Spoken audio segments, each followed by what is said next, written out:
everyone, ngayon naman ay samahan niyo kami sa isang magandang adventure patungo sa Mount Tabayog.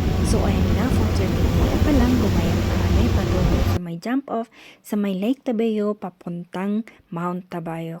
So ayan, sumakay muna kami ng sasakyan at medyo malayo-layo pa nga yung jump off.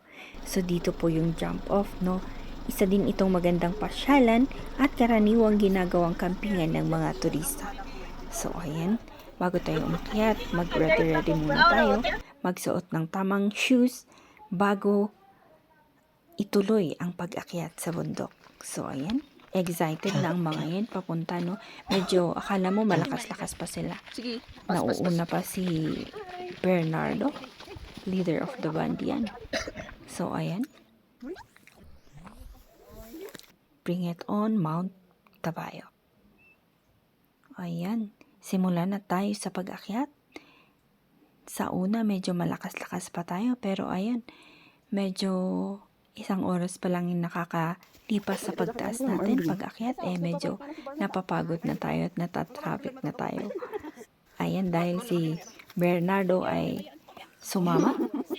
Ang lakas loob ng kanyang loob na sumama. Ayan, kayang-kaya naman niya. Kailangan lang alalayan ng konti. Ayan, nagubad pa ng jacket kasi medyo mainit na. So, ayan, kayang-kaya niya. Konting push-push lang yan. So, ayan.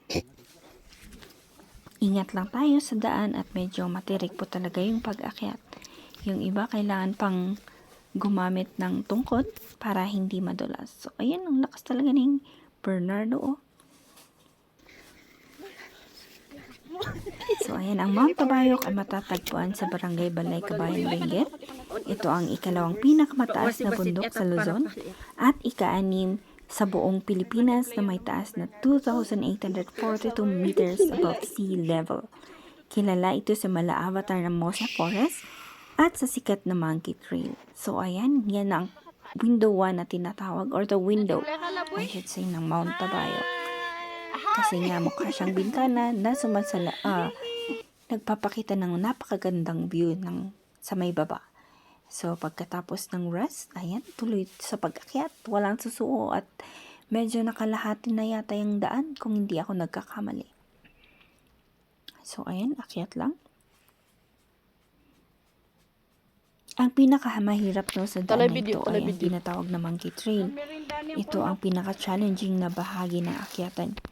Tinawag itong Monkey Trail dahil kailangan mong gumapang, kumapit sa mga baging at ugat ng puno at lumaktaw sa mga malalaking bato para makaakyat sa tuktok. So, ayan. Kinakaya naman talaga ni Bernardo ang pag-akyat. So, favorite niyang kasama kanyang Auntie Zaret. Ayan, sila medyo malaking bato at medyo challenging talaga yung pag-akyat kasi medyo mataas talaga siya. Medyo nakakadulas din. Kaya kailangan mahalaga maganda yung shoes mo dyan or yung makapit yung shoes mo. So, ayan. Sunod na ang ating take your moment. Baka karating din tayo. muklo sa pag-akyat. Kayang-kaya niya. Hama na putol. Ipapatam. Patata na putol. So, ingat-ingat lang sa pag-akyat. Maraming nadudulas at maraming natatapik look daw dyan na turista. So, magandang may una sa taas para alalayan ka sa pag-akyat kung hindi mo talaga sanay ang ganyang maakyatan. So, ayan. Slowly, adi? Yan hindi po talaga sanay umakyat. Kaya, ayan. Medyo mabigat pa at medyo mataba kasi. First time, iyak adi. So, ayan. Kailangan ng alalay. Abot gayam. So, mahalaga ding tandaan, no? Wait lang. Dapat handa ka, dapat meron kang Sige. preparation or exercise man lang bago umakyat. Kasi pagkatapos po talaga ng akyatan, Sige, kayo mo. sasakit ang buong mong katawan.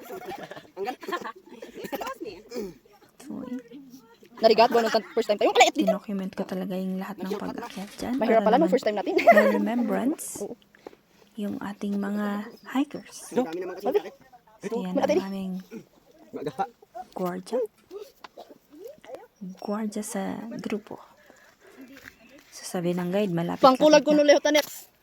Pero ang malapit niya, medyo ilang oras pa yan. So ayan, dyan nga nagsisimula ang challenge. Ako kayo mapanglock di Kasi- masamit na video mo. Nagsimula na talaga yung mga monkey trail. Kailangan mag-ingat. Ayan. So, ayan na nga. Shortcut. Nakarating na si Dwight sa Welcome to summit. Mount Tabayoko. Ayan. At tungto ang bata. Ang kaniyang tita. At mga first-timers talaga ang akyat ng mga to. So, ayan. Ang ganda-ganda ng paligid. Ang ganda ng summit. Picture perfect.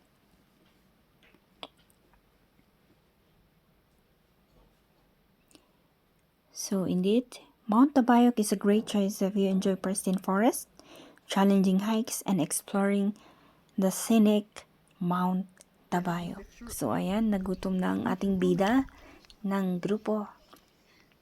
Yan. So, kahit ang talbos ng sayote, kinakain na niya. At gutom na talaga. balay mo?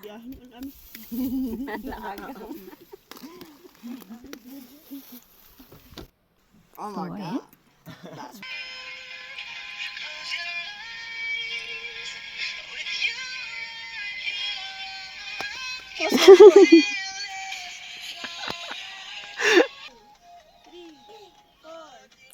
So, hike at your own pace and enjoy the journey safely.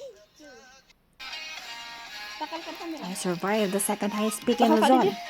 Si Kangay, kaano kamot nga, paplano, kaano mat ka, Tabayok. mapan, Mount Tabayok. Thank